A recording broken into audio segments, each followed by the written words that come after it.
Hello, Los Angeles. Greetings, MLS fans. Hello, lovers of the beautiful game. And hello to the millions of Inter Miami fans that just bought their pink jerseys post July 15th of this year. I know for a fact that several of you did not own that previous number 10 kit until the summer. That would be Rodolfo Pizarro, by the way, to you newly crowned supporters of the pink. I thought it'd help you learn a little bit about your new team and history since you've joined this league. But more importantly, before I forget, hello to the realest of fans. Hello to the millions and millions of Defenders of the Bank listeners. My name is Christian Philly Philemon, the platinum-colored haired flamingo with this hoarse voice earned from an evening of heavy flipping booing. And joining me, and I would say an equally crummy mood, my good friend in life and in potting, La Bufanda to many of you, but also known by his other name, J.R. Liebert, the Scarf. That's me. What's good, everybody? Look, I think Philly gives these pink-clad fans a little too much credit. I don't believe any of them are actually Inter Miami supporters. I'm being tongue-in-cheek, Scarf. Oh no, I know. I just don't think I've ever met an Inter Miami supporter. I've met plenty of Messi fans, but I don't know that I met any Inter Miami supporters there today. In fact, I would love to see the away crowd, the little away section up there, and talk about how many of them are actually Inter Miami supporters. But look, I will say something to all of you out there that showed up in pink today, and let it be known, Philly, it played on television. It certainly played in the stadium. I have never, ever seen BMO Stadium as polka dotted with pink as we saw it today. Obviously, no single player has ever come into Major League Soccer and will ever come into Major League Soccer the likes of Lionel Messi. I'm sorry. He's on a separate stratosphere, not a planet, just a whole nother galaxy maybe. I don't even know. But the amount of pink kits that we saw in our stadium, to me, it's not an indictment on the black and gold. And I'll tell you why in a minute. To me, it's not an indictment on a lot of the season ticket holders. And I'll tell you why in a minute. And to me, it wasn't even that surprising to see what we saw. And more on that in a minute. But before we get there, we got to pay some bills real quick. Let's get this out of the way, Philly, and make sure we do it right, because we had a chance to head into the Flex Suite today and say hi to everybody at Flex. We said hi to most of Shane. I don't know where the rest of him went, but Shane, if you're listening to this podcast, and we know you do because you're a big fan, kudos, brother. Dude lost 50 pounds and looks like he is going to go just run triathlons for fun. Didn't Shane, even know he had 50 pounds to lose. Dude, right? Oh, my God. Shane and Taylor and Joe and everybody as part of the Flex family. We want to remind everybody to head on over to flexpowertools.com for all of your power tool needs. You guys have heard me say this ad nauseum over and over, way too much. So just get out there and go to flexpowertools.com, because every single tool that you buy between now and the end of 2023 comes with a full lifetime warranty for everything except the box that the tool comes in. Everything else covered, full lifetime. So make it happen. flexpowertools.com. Make it happen. Philly, we still have some fundraising to do, of course. The Mo Facio Futsal Court fundraising effort still underway. Obviously this month is a little different, as it's the kickoff for Kick Childhood Cancer Month, which you can see me wearing the kit, and I got a couple of the scarves right up behind me as well. And of course, if any of you guys have been following Defenders for as long as many of you have, you know that it's a cause very near and dear to our hearts. The Kick Childhood Cancer campaign has kicked off with this match for LAFC, but all September they'll try to raise money for that. But what we also need to raise money for is the Mo Facio Futsal Court. Head on over to lafc.com/Mo-Facio for all of your fundraising efforts. Please, please, please do that. Philly, I'm going to go with 90.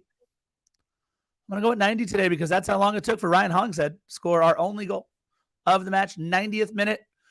He's slowly approaching the old man in KC, Graham Zusi, for highest scoring defender in Major League Soccer over the last, 15 years, something like that, 20 years? I don't even know. But he's an incredibly high scoring defender. His second goal in 2 games happened in the 90th minute. So I'm going to say, you know what? Today was rough. $90. 99. You good? Because we got 99 problems. And tonight was not fun.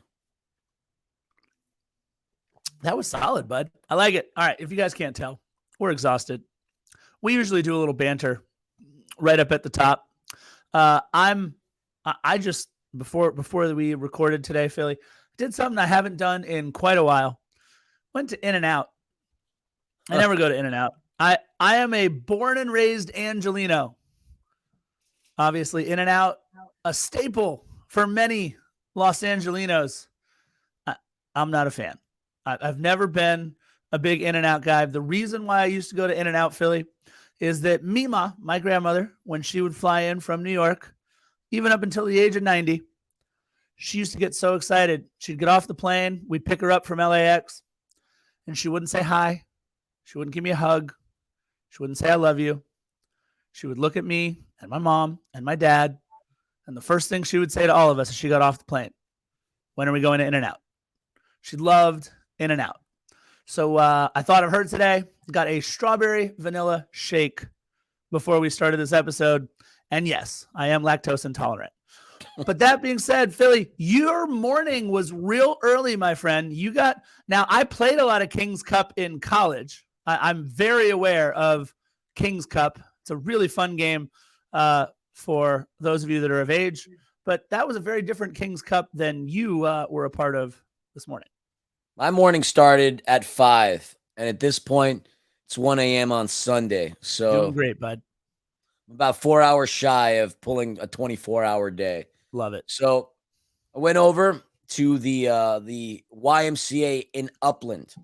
There was the inaugural King's Cup tournament, a 6v6 charity indoor soccer tournament put on by the legendary indoor soccer player Frank Tayu, where the proceeds portion of the proceeds from the entry fees go to benefit the YMCA of Upland, to fix up the facilities and to build a mentorship program. But basically the point of it from a philanthropic perspective is to help kids stay the course, believe in themselves, and chase their dreams.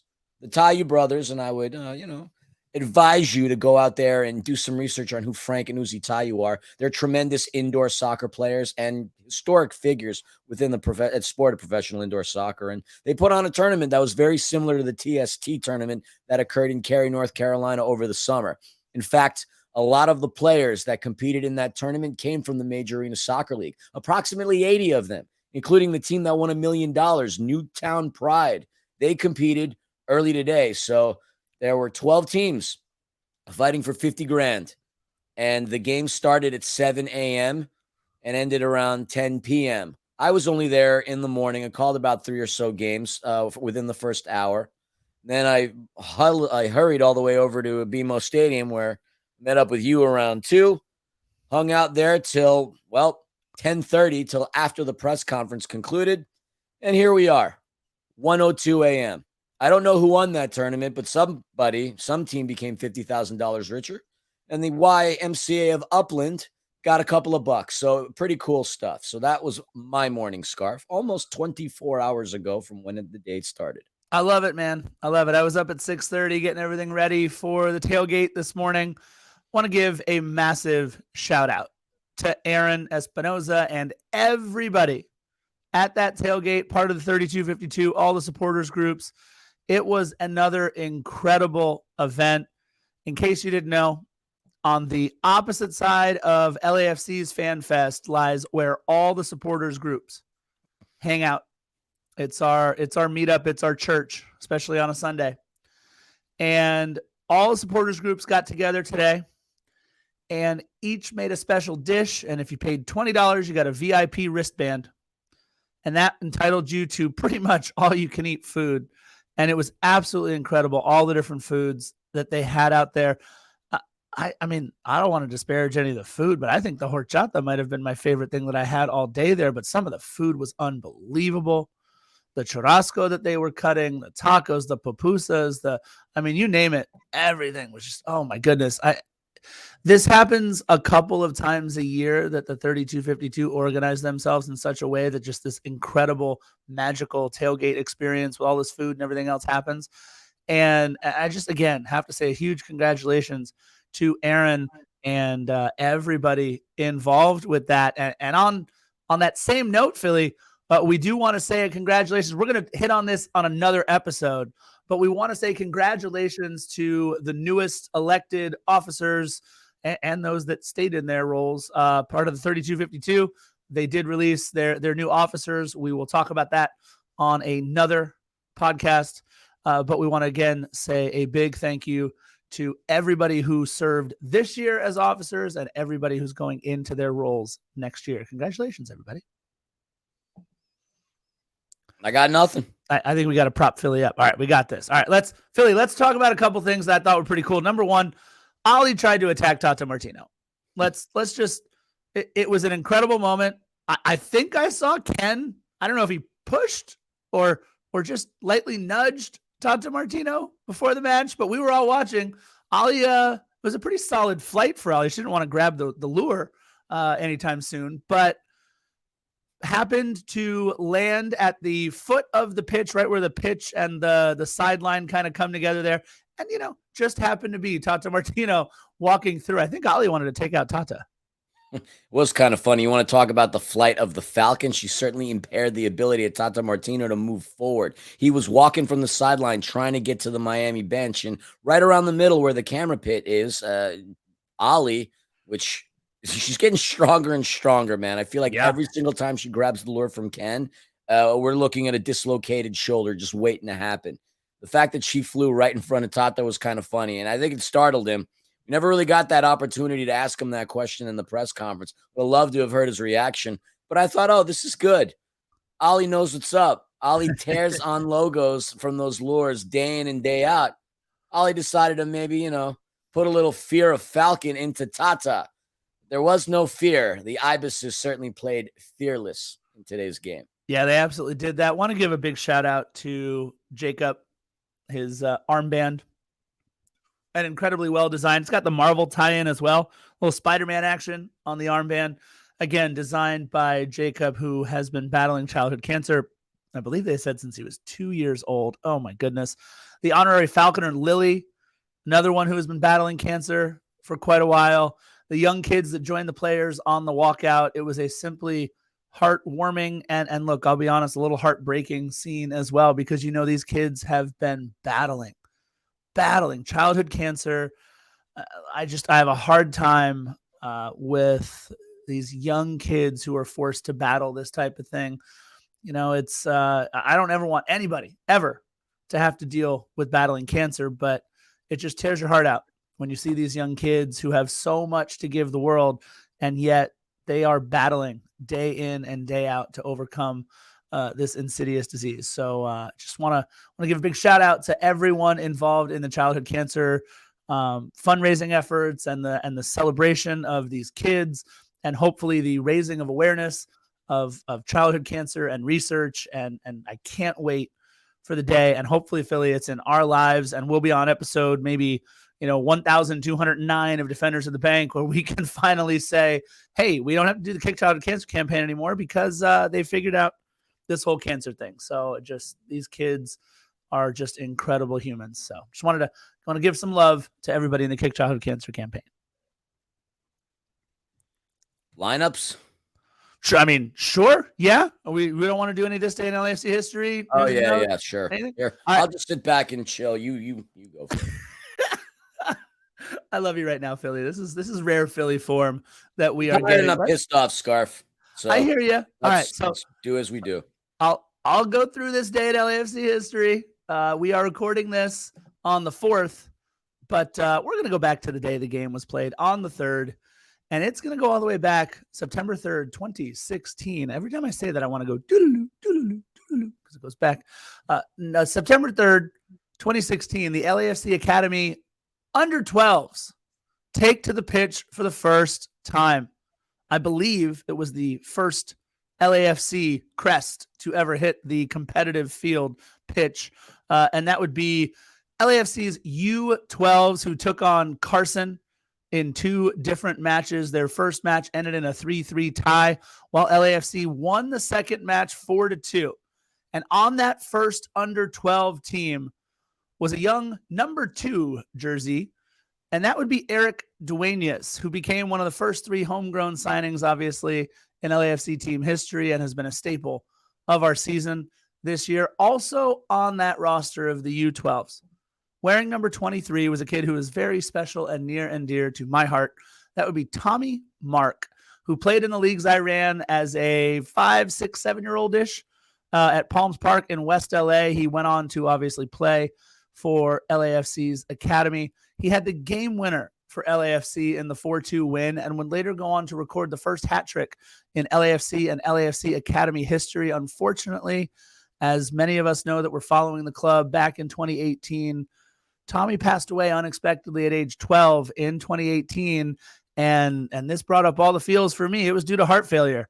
And so I constantly remember Tommy Mark. I actually just reconnected with his family, who run the Tommy Mark Foundation. I think it's the TM23 Foundation. It's just a kid who was so amazing and so fun to watch out there, and unfortunately losing his life to heart failure at the age of 12. But creating a lot of history for the LAFC Academy in his short time with us.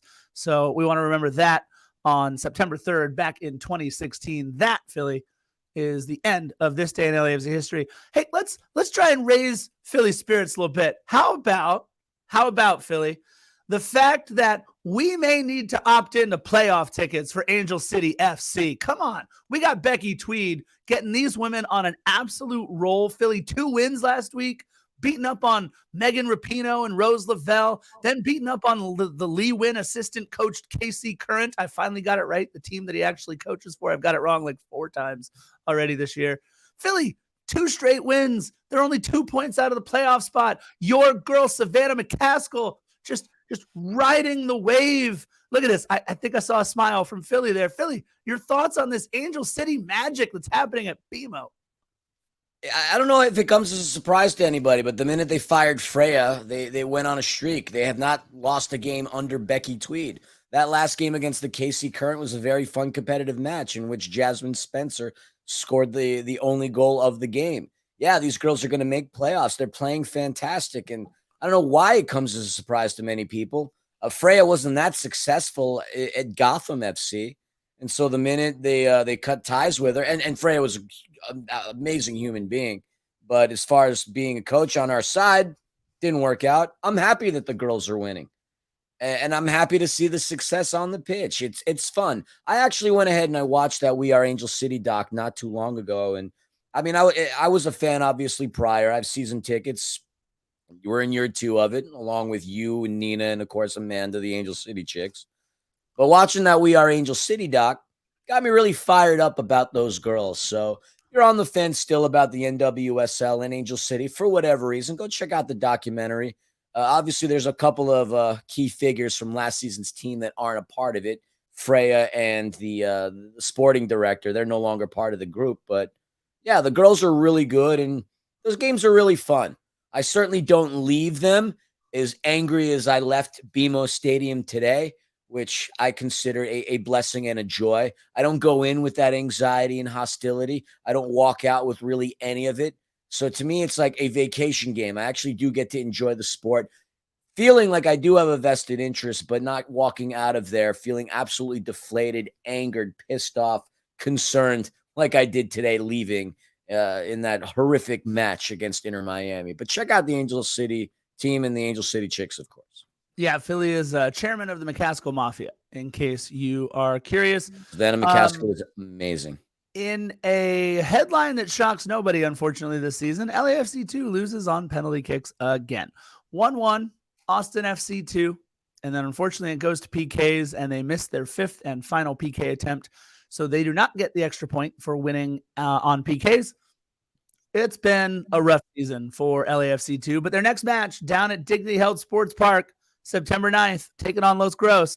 So if you guys want to hang out and watch LAFC 2, the young kids, the possible future of this club, take on Carson 2, Los Gros, as we like to call them, head on over September 9th. I think I'm going to be able to go to that. We'll see what's happening. That'll be a lot of fun. All right, we ripped the Band-Aid off. Philly, let's talk about this match. One more thing I want to talk about real quick, Philly. You can tell me how you feel about this. I think the highlight of the pre-match, in addition to all of the cool and all of the important Kick Childhood Cancer festivities, that man's national anthem, Tim Kepler. I don't know that I've heard somebody make the national anthem sound so easy to sing and in such a full-bodied voice as one Tim Kepler. Dude, he killed that national anthem. He did a fantastic job. Certainly made all the hairs on my arms go up.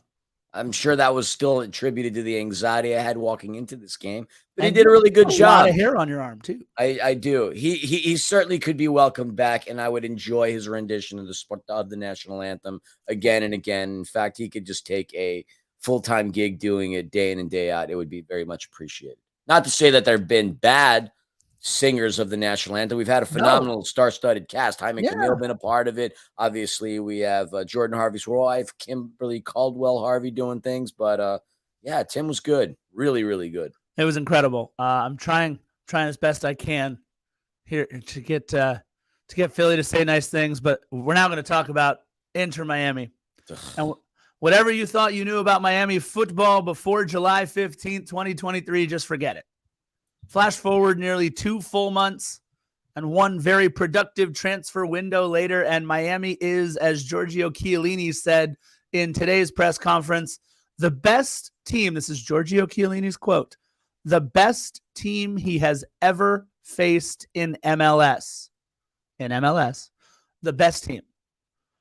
With Messi and friends in tow, all Inter Miami have done is reel off an 11-match unbeaten streak consisting of just one draw in that time span. Yes, they are still located very near the bottom of the barrel in the East, but like Giorgio said in the press conference, he fully expects them to claw their way into the playoffs.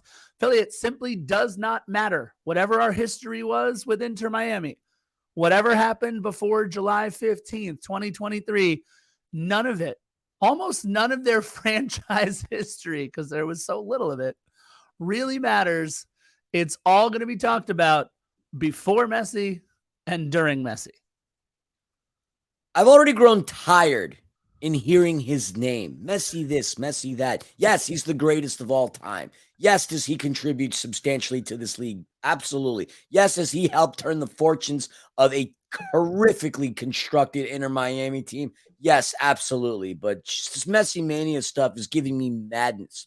Can you believe that as a social media scenario, there's only maybe 2 teams in North America that have more followers than Inter Miami? It's the Golden State Warriors and the Lakers. I think they were in the hundreds of thousands. They're close to who knows, like 15 million.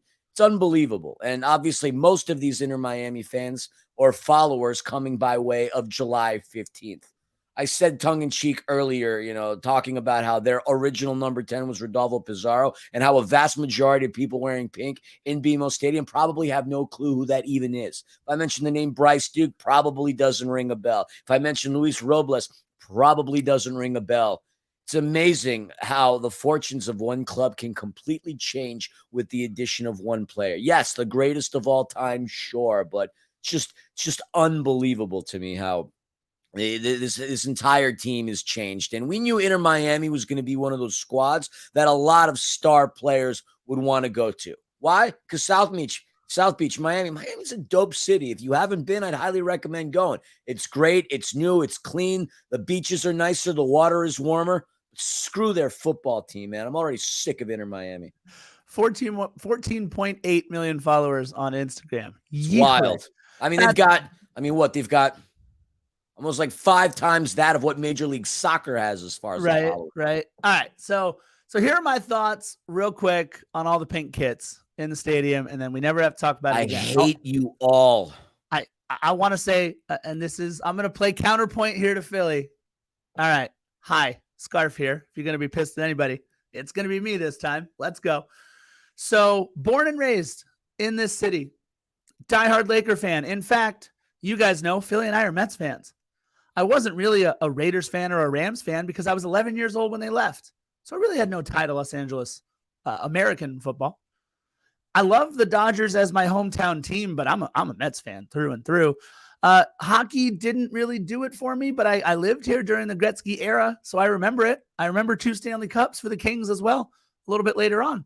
But I will say, to me, the only Los Angeles sports club that I ever really followed were the Los Angeles Lakers. I mean, I loved Magic and Kareem and Worthy, and then flash forward, obviously, to Kobe Bryant, Pau Gasol, Shaquille O'Neal. I mean, Derek Fisher, one lucky shot deserves another. I mean, come on. I was a huge Lakers fan. And you know what I wore to school at least once a week when we were able to wear sports jerseys and things like that to school, Philly? I wore my Michael Jordan jersey because Michael Jordan was Michael freaking Jordan. That's it. That's the only reason you ever needed to have. People could hate on you because you were also a Jordan fan, but you know what? At the end of the day, this Angelino, born and raised mere minutes from the Forum, the fabulous Forum where so much history occurred, going to high school blocks away from Staples Center, not crypto.com, Staples Center. Still had a Jordan jersey in my closet because he was Michael freaking Jordan. So for all of you kids out there that have your Messi jersey, your pink kit, we get it. This is your Michael Jordan. This is it. And you know what? All these parents that are going out there and buying those $40 Christmas Tree Lane Lionel Messi kits, they're just trying to make their kids happy. They're not trying to raise loyal, supportive sports fans or soccer supporters. They're just trying to keep their kids happy, and I guess that's okay. But man, you're absolutely right, Philly. That was a damn lot of pink jerseys all throughout that stadium. I mean, as we were pulling into the parking lot, you saw the vendors. And look, I'm never going to hate on anybody for trying to make a buck. This is an expensive city, and shame on anybody who shames on somebody trying to make a buck. It's hard out there in Los Angeles. Rents are expensive. Mortgages are expensive. Gas is expensive. The only thing that isn't expensive is In-N-Out Burger or McDonald's, which I ended up going to McDonald's this evening. Everybody talks about how In-N-Out's a California staple. Dude, the oldest McDonald's in the country's in Downey. That's as California as it gets. Yeah. And still, in my opinion, and I challenge me anybody, nobody has better fries in the fast food world than McDonald's. Nobody. Certainly not In-N-Out. That's very true. Pulling in these vendors, ton of pink, ton of Messi jerseys. Had my window open. They're like flashing this. I'm pointing to my LAFC shirt with my thumb down, like boo. Like I couldn't believe the amount of Messi stuff that was getting sold. I will at least praise LAFC in this sense. I mean, look, I praise LAFC in a lot of senses. But when Inter Miami went over into Harrison, New Jersey to play the New Jersey energy drinks, they were selling Messi gear in the stadium. Yep. That's BS. Yep. I'm glad I did not see that in LAFC HQ, because honestly, if I did, I probably would have went to the rack and just threw it right out the door. Here, fend for yourselves. Everybody grab it. It's free. There's no reason why any club should sell the opposing club's best players' kit in their store. I find that ludicrous, insane, and downright disgusting. And another thing that I find ludicrous, insane, and downright disgusting that I did not see, thankfully, LAFC hats and Inter Miami kits. Saw that at the last game. That to me is disgusting. At least I didn't walk out seeing that, because I might have flipped my lid. Unless it was a kid 6, 7 years old, then I would have yelled at their parents. I have a question for Philly. Your thoughts on all of the Barca or Argentina Messi kits that we saw around. You're Argentinian and you don't follow MLS and he's your guy, fine. So be it.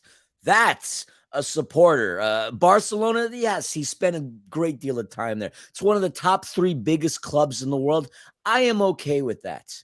Okay. I just don't like seeing that much pink in BMO Stadium, because I know most of those people wearing it have not a freaking clue as to who anybody was on that team when the thing started. It was all post July 15th. You're already seeing the memes and the videos clowning on the fan base. People want to call us plastic? Hell no. Post July 15, all you got to do is head down to Fort Lauderdale. It's a fair amount of plastic there. Look, I am as salty can be right now. I love my club. Forever black and gold. If you're watching the video, I love this team, this club. I bleed for it. And I'm just really upset and bitter at the fact that we lost today because, in my opinion, we did not lose to the better team. We just kept falling in the same habits that we've been playing on these last few games, which is an inability to finish in the final third. Can't finish, can't score goals, doesn't matter. A team with talent and veteran leadership like Miami punished us on every turn. And I think that's essentially why I'm pissed off today, because we didn't lose that game. We really beat ourselves because we couldn't do a damn thing in terms of surpassing and getting past Drake Calendar, even though we had time and time again. That's why I'm salty and bitter today. No, look, and you're definitely not wrong with anything that you said. I went on walkabout before the match. I went to go find those Grillo's pickles. We had the chicharron one that was over at the rotisserie. It was good. Shout out to the new stadium fare that is available, Grillo's Pickles. It was good. I enjoyed it. Good job. Nicely done, guys. That not very convincing, Scarf. No, you didn't tell me on Grillo's Pickles. It is. If you've never had Grillo's Pickles, they're available in the stores. They're really, really good. I don't know, the chicharron one. Maybe it was because it took so long and I had to walk it all the way back up. But look, I will say this: the most impressive part of what I saw as I was walking around today actually had to do with the security in the North End.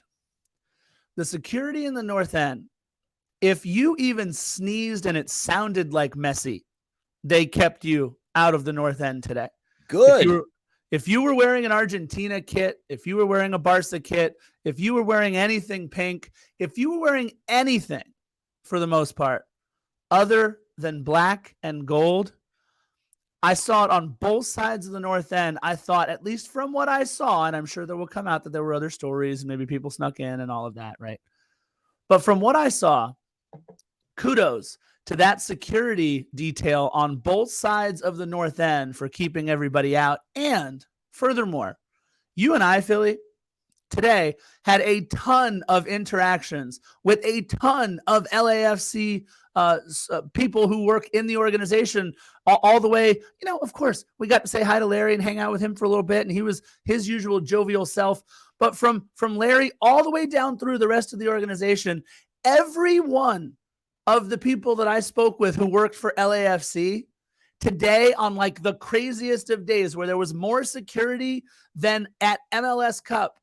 You had Prince Harry in the building. You had all kinds of dignitaries in the building. Every single person that I spoke to today that works for that club, they were incredibly, incredibly nice. And they always had something kind to say to everybody around them. I'm sure a bunch of them were stressed. I'm sure a bunch of them were running ragged. But you could not tell from the way that stadium was run today and by running into any of them. I don't know why I'm trying to give props to everything. I just don't want to have to talk about this crap game. I mean, we got to do it, and just get it over with. If anything, maybe it'll be therapeutic. Maybe I can walk away from this and go to bed and sleep it all off and just have amnesia in the morning. All right. So, tale of two halves, right, Philly? We had the much more aggressive, much more open, much more attacking LAFC in the first half. As Philly used to say, he doesn't really say it much anymore. However, yeah, it's starting to become your line. I know, right? Jesus. We just couldn't do anything with the damn chances. Couldn't do anything. And it was uncharacteristic. And you had a thought. I'm curious. There was an interaction that you had with a fan when we were in Founders Club. And I think what the fan sentiment was in that first half, Philly, because we had this talk with him at halftime, where he was saying, hey, you know what? Maybe it looks like Denny Bouanga, Mario Gonzalez, a couple of other players in black and gold. maybe they're watching Messi a little bit. Maybe they're caught up in the magic. Maybe they're, maybe the moment's a little bit too big for them. And you had thoughts on that. I would love for you to share them, please. I mean, I tore into this guy. I mean, I think it's naive to think that these guys that are veterans, professionals that have played at a high level, even give a hoot. At the end of the day, the minute that whistle blows, he's just another player on that pitch that does things exceptionally well and better than anybody else ever, essentially, maybe with the exception of a couple of players. But to me, yes, there is the hype, but the minute that whistle blows, you forget who that man is.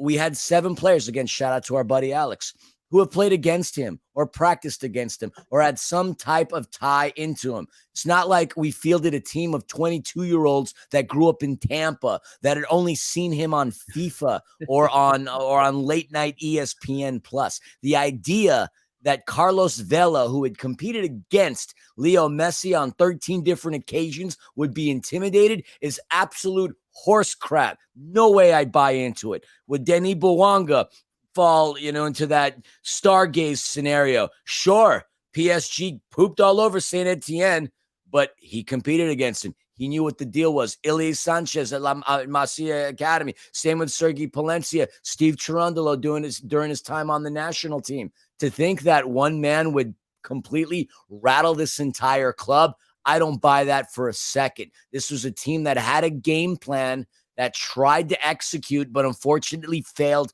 to do so. To me, it had nothing to do with the fact that they were scared or intimidated by Messi. Quite honestly, he had absolutely nothing to do with the first goal. That goal was deflating, and it was surprising, and we'll get into it momentarily. But the idea that Carlos Vela, Denis Bouanga, or, Messi, tell me you don't know your team without telling me you don't know your team. That's what pissed me off, because I don't buy into that narrative at all. Carlos doesn't care about Messi. I'm sure he was tired of when Bob was saying, hey, you can be better than Messi. Messi, Messi, Messi. I'm already sick of hearing the name Messi. I do have a thought on the other side of that. I'm curious to see what people think about this. I don't think it was Messi so much that got into our guys' heads a little bit. What I think it was is the fact that this was the circled matchup on the calendar for the rest of the season for the league. This was the biggest match that the league will have. All due respect to Campeones Cup, all due respect to the Open Cup final that's coming up.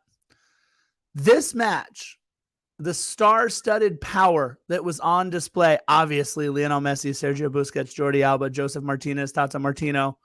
But on the other side, you got Carlos Vela and Denis Bouanga. And you have everyone associated with our club, with the Will Ferrells of the world, right? This was the showcase of showcases for this league. And on display, talent like Denis Bouanga, talent like Mario Gonzalez, maybe they were trying to just do too much in the moment. It had nothing to do with Messi. I don't think it had anything to do with Messi. I think the enormity of the moment didn't get to them. But I also think that the enormity of the moment didn't allow them to be their normal, calm selves. I'm sorry, but Denis Bouanga, in the 9th minute, when you got Carlos running on the other side there, you got to find him. And then in the 11th minute, the pass by Giorgio that sprung him, you got to put that in the back of the net too. And then to miss that little chip as well. I mean, Denis Bouanga, at the end of 17 minutes, Philly? Denis Bouanga should have had a hat trick as far as I'm concerned. And we should be up like 3-1. Instead, I know you want to talk about the 14th minute, Facundo Farias turning the game on its head. One thing I do want to note, just real quick, going back to that pass that Denny arguably should have connected with Vela. If you watch that replay, Vela was visibly pissed off. Oh, yeah. He even booted the ball angrily. You don't see that out of Carlos Vela often. Denis was very, very selfish in that scenario, and he created the opportunity. He battled it out with Aviles, and he managed to slip away. Went off on the races, but he should have connected with Carlos Vela. Instead, it deflects off of Miller, and a great wasted opportunity happens. Yes, Denny should have scored on multiple occasions. The problem with that very first goal is it set the tone for the rest of the game and probably got into Denny Bouanga's head. We connect there. We're talking about a different ball game. LAFC's only lost one game all season when they've gone up first. Totally changes things. And then, these moments come back to haunt you because, like you were saying, 14th minute, that's all it took for Miami to slow down what was an intense start to this matchup. First goal of the game, not the prettiest, certainly surprising, but at the end of the day, a goal is a goal regardless of the aesthetic. Miami casually passing it around the midfield. Busquets to Christoph, over to Aviles. He connects with Facundo Farias, who basically slides in to connect on a pass that had a little too much hot sauce on it. And it caught John McCarthy and all of us by surprise. It hits in off of the left side of the post and goes in. There was no Leo Messi to that. It was just casual passing. And I don't want to say John was snoozing. It just wasn't a great pass. There was nothing great about that play. But somehow the ball found its way into the back of the net. And I go back to that scenario in the 9th minute. You look, Carlos might have gotten his shot blocked. He might have had an attempt that went right into the hands of Drake Callender. A lot of shots taken by LAFC landed in the hands of Drake Callender. But we would never know, and that's the problem. What we do know is that Denny banged it off of Miller, and Carlos was visibly pissed off. As the chemistry up top, something that was an issue, kind of saw some things with Mario Gonzalez again. And by the way, I'm not going to refer to him as El Pistolero anymore. I'm going to refer to him as El Stormtrooper because his aim is as accurate as a Stormtrooper. Anyway, 14 minutes into it, 1-0 Miami. Yeah, 14 minutes into it, 1-0. 17th minute, obviously, Denis misses that 1v1 break. I just loved the quality of our chances in the first half, though. I'm not going to lie. I really thought after the first half, all right, we're playing fine. We're creating chances. We're forcing them back a little bit. We're possessing the ball a little bit more than I thought we might. 26th minute, man. I mean, that beautiful buildup with Mati to Ryan to Mario, but Mario pushes it into the side netting. Stormtrooper style. I like the buildup. I like what we were doing. Lots of good connections on our passes. Everybody running different lanes, making themselves available, things that we needed to do to keep the ball moving forward. We absolutely did. It's, to me, the most frustrating thing, again, to me, is not the quality of the chances. It's the fact that we are creating these incredible chances and not finishing these quality chances. We're not finishing where we've done all the hard work leading up to it. These aren't rockets from outside the box that just clip over the bar. These aren't, insane angles. These are quality chances, oftentimes on, near, or at the doorstep, and we're just not finishing these types of chances right now. No. I mean, heck, that miss by Mario Gonzalez even had Prince Harry put the palms of his hands onto his face. By the way, maybe you would have a better insight on this. I don't quite understand why people booed Prince Harry. I would feel, if anything, with him being somewhat revolutionary and somewhat progressive, that more people would have respect for him kind of shunning the institution that is the royal family. I don't get quite why he was booed. But I'll tell you what, it's better having any kind of reaction than what Tyga got. Tyga got on the screen. Nobody said a damn thing. I think the person that got the loudest applause was Selena Gomez. Oh, and of course, Leonardo DiCaprio. Tyga got nothing. You and I would have gotten more of a buzz than Tyga did. That at least put a smile on my face. But I don't understand why people are booing Prince Harry. If somebody has a good reason that I'm missing, please DM us. I'm genuinely curious. No sarcasm, nothing tongue-in-cheek. I know I am saltier than an entire box of, oh God, I can't remember the name of a salt brand, but you get my point. Tell me why people booed Prince Harry. You'd have to have my mother on as a guest if you really want to know that. She follows the royal family as if they're her own cousins and nieces and nephews. So I don't know, but I appreciate the rebel. Yeah, I don't have a problem with Harry. I don't know him, but I don't know enough about him to boo him, I guess. Right. So look, first half ends and we're down 1-0.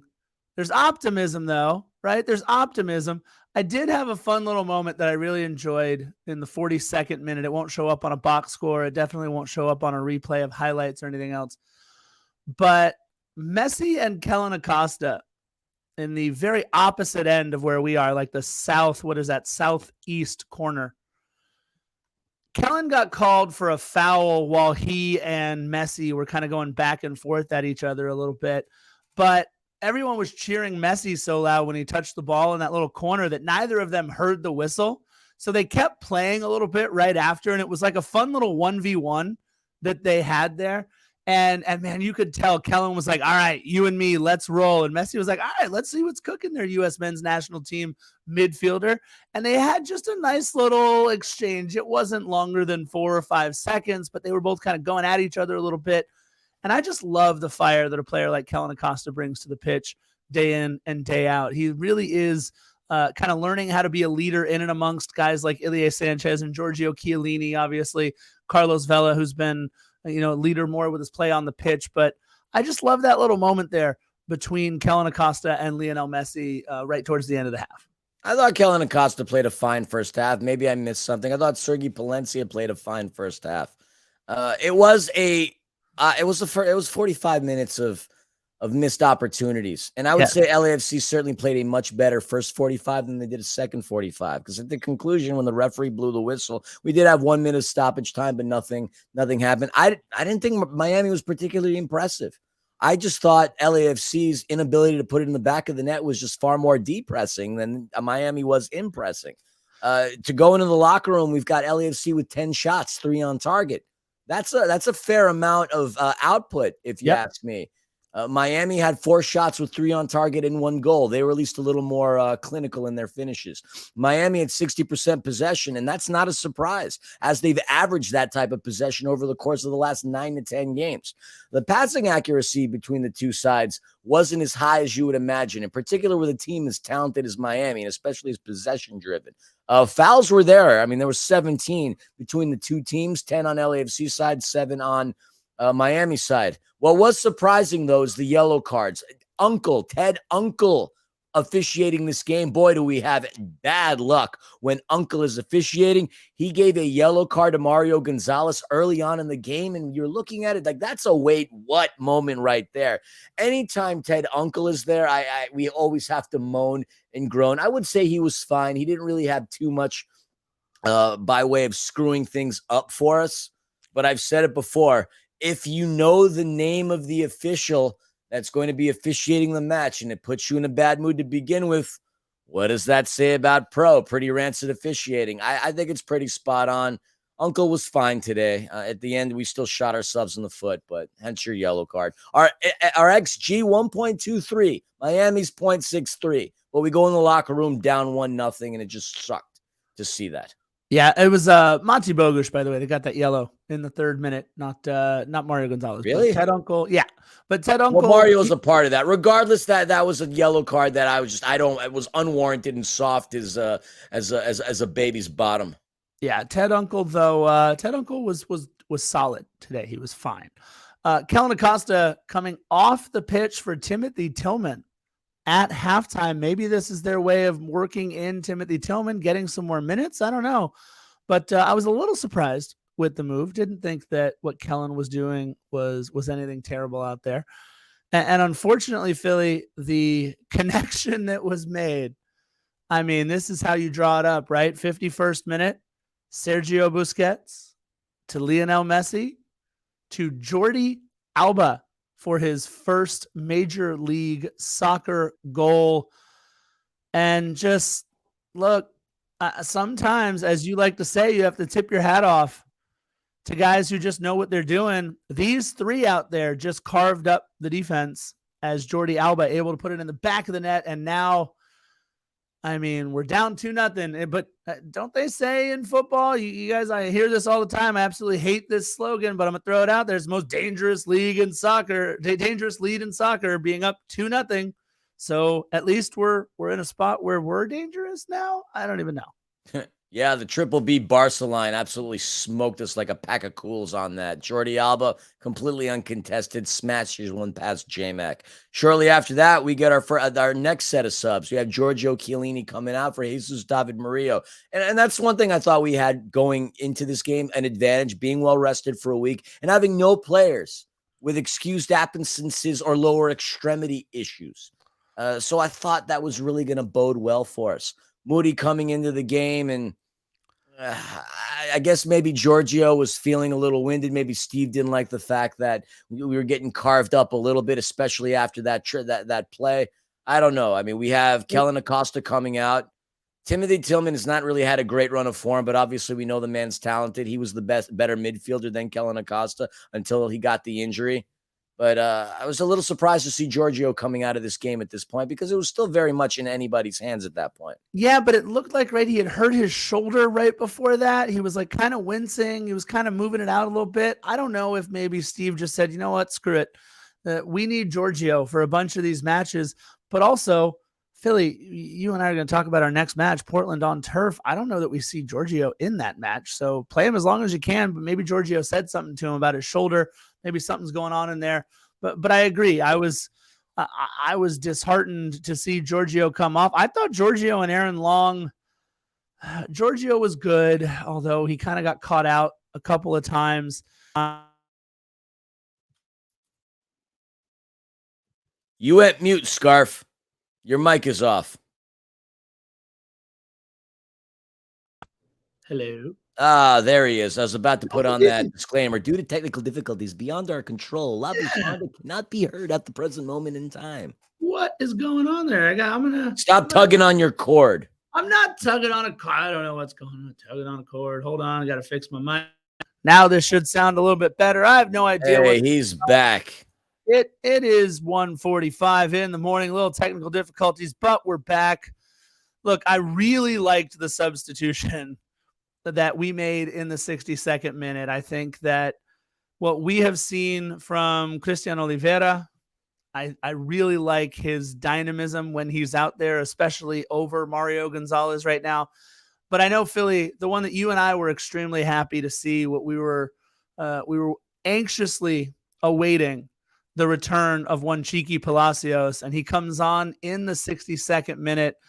We're just happy at least to hear, hopefully, right, that everything is okay on his end. He was available for the match. Hopefully that means the personal matter has been dealt with, but it was great to see Cheeky back out there.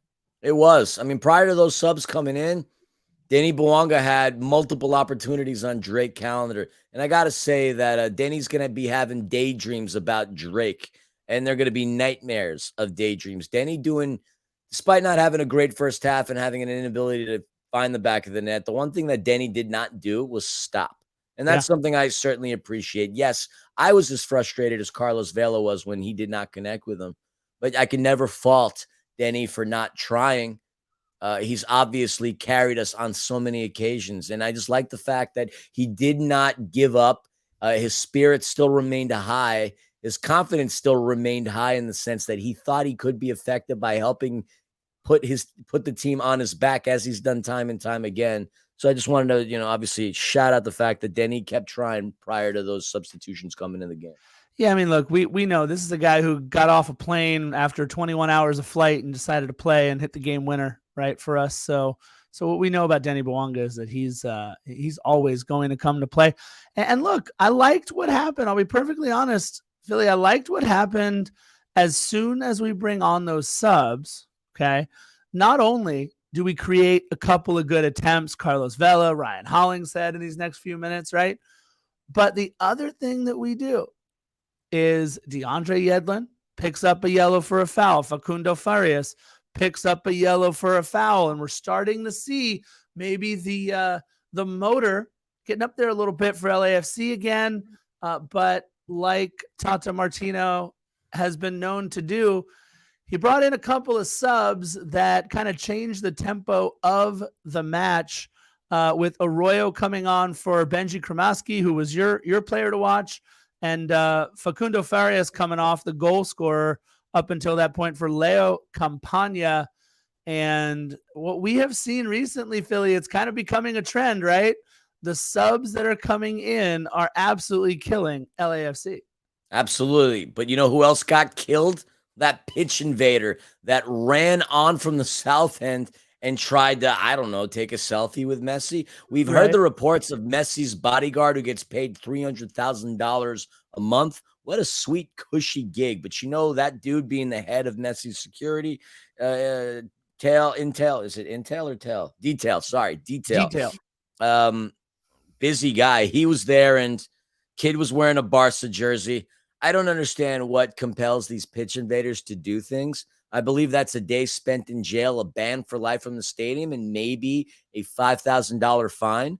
But then again, if the kid was sitting in such good seats, then maybe a $5,000 fine means nothing to him, and he could do it for clout. What was kind of funny, though, was on the corner end of the South, another pitch invader tried to get out there and do their thing. And I don't know if anybody saw this. I assume the people that sat in that section did, but on TV or whether you were around the stadium, there's a we'll call him a fluffy looking Miami fan. He didn't make it too far. Didn't really make it onto the pitch either way. He got held down, and the moron was fighting. You're already doing something fighting. Now you're trying to resist arrest. That's, I would assume, more than just a stadium ban. I get it. Actually, no, F that. I don't get it. I don't understand why it would compel anybody to do something that stupid. I mean, can you imagine, Philly, just somebody running up on you in your Wells Fargo office, just trying to get a selfie with you out of nowhere? Or while I'm trying to teach my math kids in the morning, someone just, random person just runs up on. Why they would have to be a psycho if they're going to come up to me in an office and want to take a selfie with. In fact, I don't know. Honestly, what would be funny, Scarf, is if Messi would have just flat out decked him. You don't know what these crazy people are doing. I mean, I heard recently that the shooting that happened where the White Sox play, that a woman actually brought a gun in. I thought it was like a stray bullet that came in from the outside, but apparently a woman snuck in a gun and it got discharged accidentally. And I just lost the point of what I wanted to say.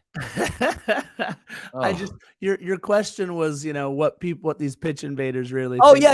I mean, you don't know what the heck is going to happen. I think everybody would flat out applaud in unison if there would have been any time that it could have brought the stadium together, black and gold and pink and black. If Messi would have clotheslined the pitch invader, I would have done it. And then you would have had that impressive bodyguard built out of rock, turn that dude into a pretzel.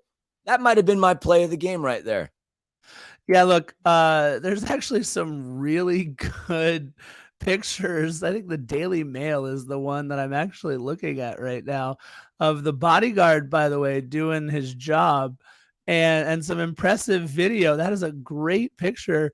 And actually, look, Philly, if you guys go look at the Getty Images photo on the Daily Mail right now, this, it is definitely a young kid. I mean, maybe he's 18, 20, 22. I don't even know anymore.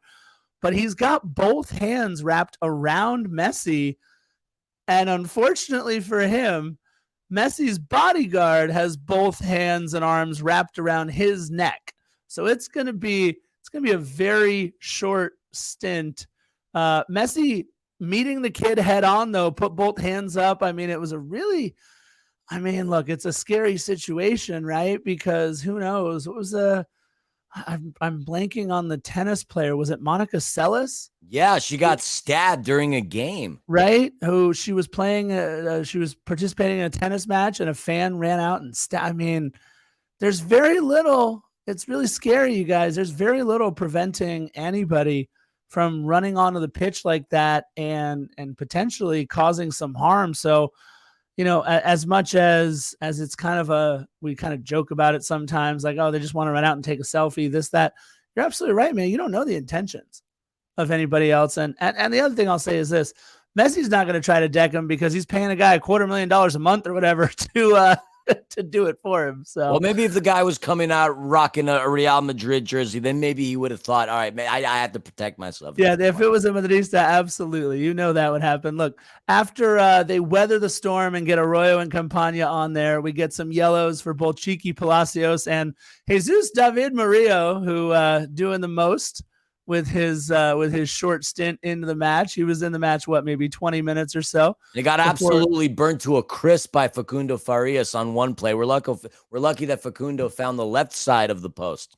Yeah, Facundo, by the way, look, transfer market we all use as kind of a joke. Toronto uses it to build their roster, but either way, transfer market does list Facundo Farias as the second most valuable player on Inter Miami.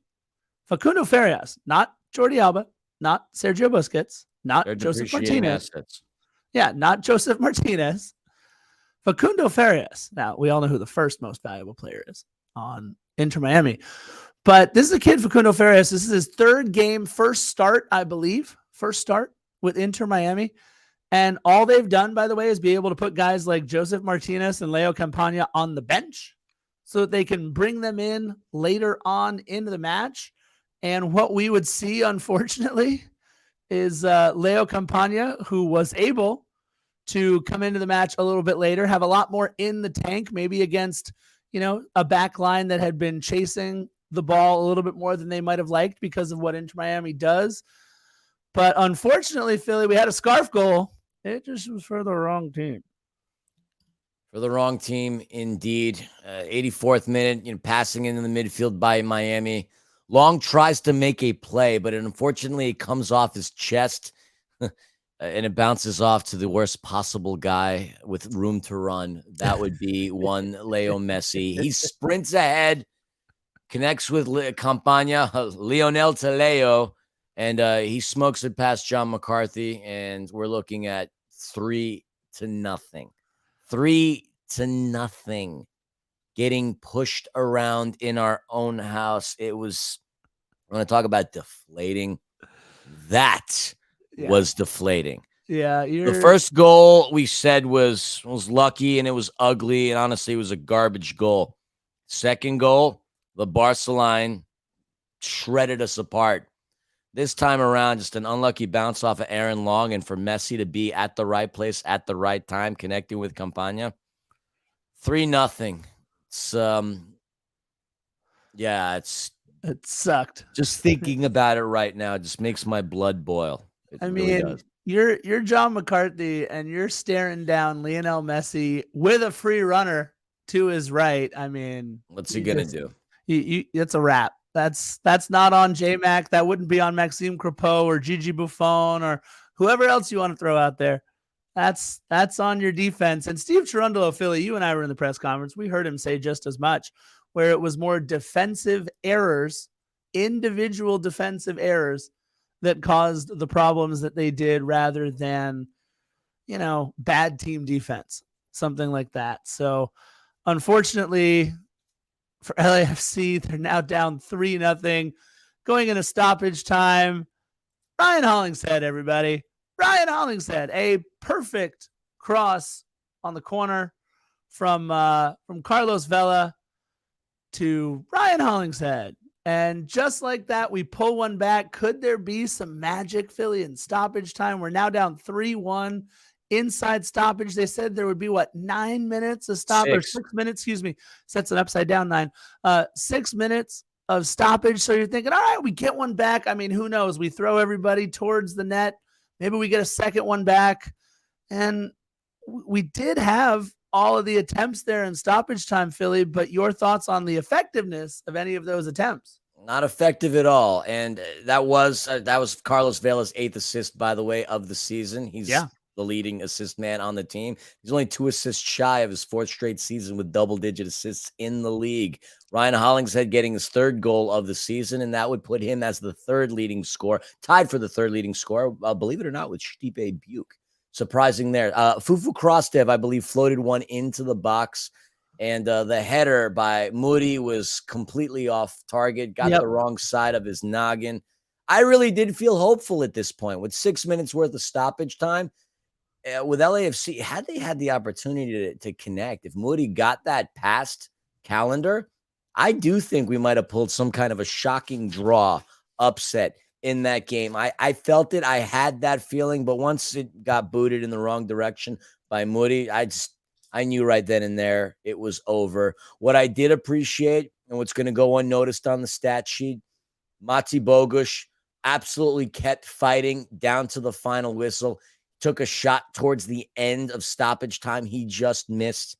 And I do want to applaud him for that. I think he's been fantastic since we've moved into the midfield. He was a little quiet today, but I just to me, it sucks to lose, but you still want to see players bleed and fight for the crest, for the love of the team.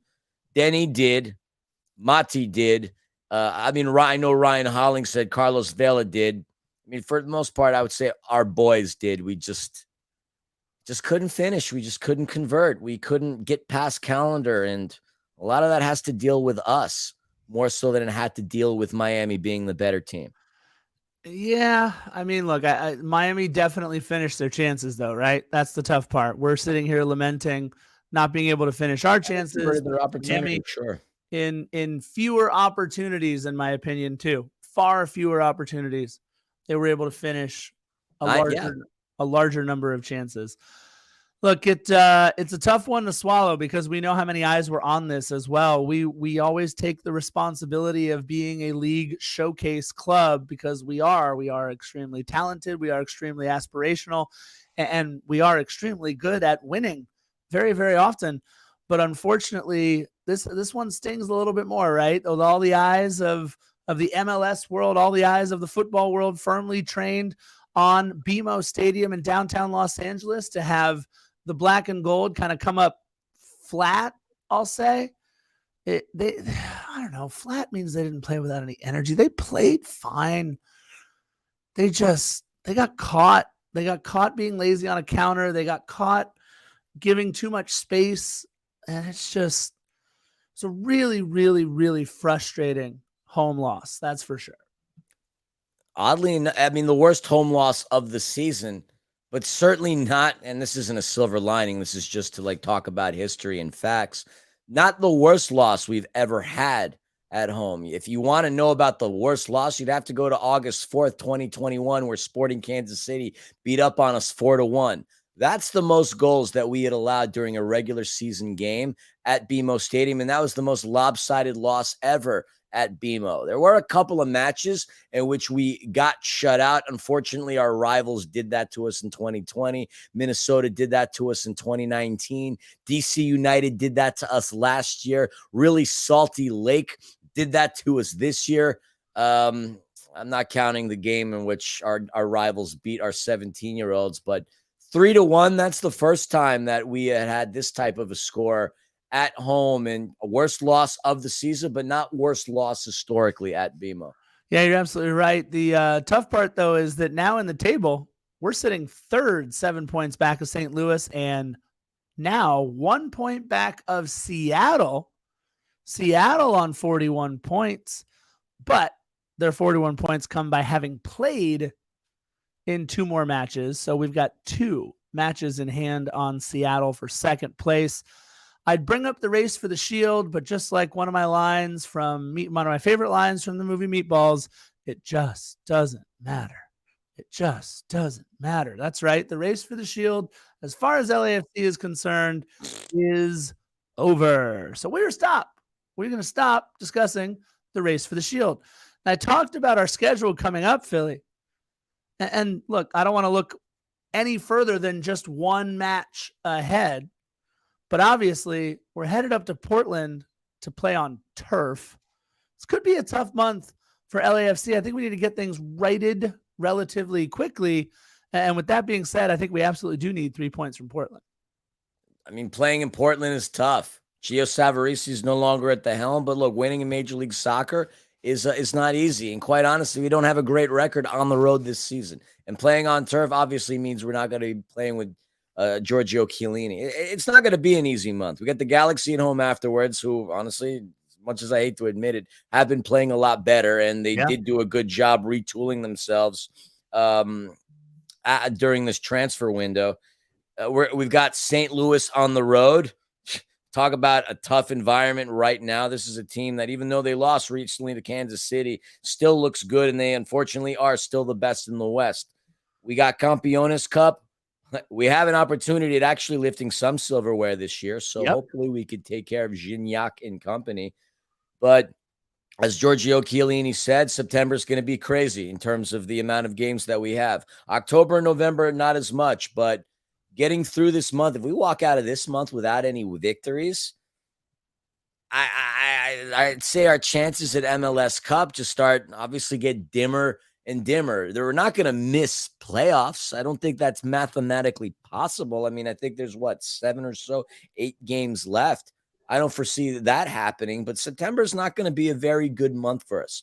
I mean, when we have a game in which we have 21 shots, 6 on target, and barely 1 goal, it's just not good enough. It's not good enough. And there's people out there that are probably calling Dolo out. No, this wasn't a tactical thing, in my opinion, and be pissed off at me all you want. The team created their chances, and they just couldn't flipping finish.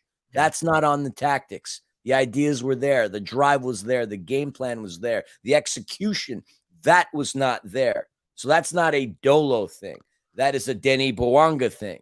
That is a Mario Gonzalez thing. That is a Carlos Vela thing. Not so much a Dolo thing. And I know what y'all are thinking, oh, defenders are the shills of the bank. We know there's one well, I'm not even going to say his name, but somebody that referred to it to me in that way. I just believe in what I see. And the team takes 21 shots, 6 on target. They don't score. It's not tactics. It's just an inability to finish. And then when I see guys like Mario Gonzalez, their back turned to the ball instead of looking forward or clogging the lane or getting in the way of Denny or Carlos when a pass comes into the middle. And then I see guys like Chicho Arango scoring goals at Real Salt Lake. That's what really chaps me. That's what really upsets me. And Scarf, you said that eyes were on us. It's probably even more so why I'm pissed off. Yeah. Because the Messi train continues to roll through. Now the rhetoric is, oh, they beat the defending champs. They are well on their way to the playoffs. I hate being a sacrificial lamb to any team, and I hate losing. I don't care if we lose in a scrimmage to the New England Revolution's B team. I hate losing because I know what this team is capable of, and that's why we're all probably so pissed off right now as a community and as a supporter base. Yeah, look, Steve Toronto, though, did say it was on him. The defensive mistakes in the press conference. I actually asked him. He had said in the press conference that these are the type of games, if you're going to lose, you lose them 1-0, not 3-0. Obviously, the Ryan Hollingshead goal notwithstanding. But he said it's the individual defensive mistakes that really doomed us. And so I asked him, I said, talk a little bit more about that. And he said, well, really, it's on me as the coach, and I'll make sure that we address that. And I appreciate him at least continuing to try to take responsibility rather than just putting it off on, oh, well, so-and-so didn't track back, or so-and-so, lost their man in the shuffle, whatever it might have been. No, Steve Cherundolo puts his hand up and says, look, this one's on me. We need to work on it in training. And if there's one thing that I can appreciate, it's a coach that puts his hand up and says, all right, guys, we were bad today in part because of me. I think that's also Steve Cherundolo jumping on the grenade or falling on the sword, if you will, because I think what we all saw there was that it was indeed our execution in the final product, if you will, that really cost us today. Not maybe as much as what Steve Cherundolo said. Philly, I got nothing more on this Inter Miami mess up that we had at BMO. You have any final thoughts? Anything you want to say? Anything you want to address, my friend? We mentioned the word execution. I just think of that famous interview with Casey Stengel when he managed the Mets, where the reporter asked him, what do you think about your team's execution? And he says, I'm in favor of it. Yep. It's a great line by Casey Stengel. Yeah. What Steve actually did refer to is the fact that in these exact words, and I quote, too many players are not performing at their peak levels, and I take full responsibility for that. So that's what he said. The only other thing I'll tell you is, like, just walking out of BMO with a loss, I just feel like somebody broke into my house, strummed my guitars, scratched my cats, and took my Nintendo. That's how I feel. That's exactly how I feel. I feel violated. Okay. And that's my final thoughts on this evening. And that's me. All right. Hey, look, Giorgio Chiellini said this might be the best team in MLS that he's ever faced. So could be a little bit of silver lining there that LAFC gets to kind of put this in the rear view, put it away for a little bit, focus on Portland, going up to that beautiful hole of a stadium, Providence Park with the turf up there. We're going to take 3 points from Portland, right this ship, and get everything going in the right direction. That'll be episode 274. But until then, you know how we like to end each and every one of our episodes, including this one. And by the way, before we get out of here, we want to mention one more sleep. Philly put the Miami one up on all the podcast platforms for all of our episodes. What'd you guys think of that? Let us know in the comments. But until then, we'll see you guys for episode 274. Bye-bye. Bye.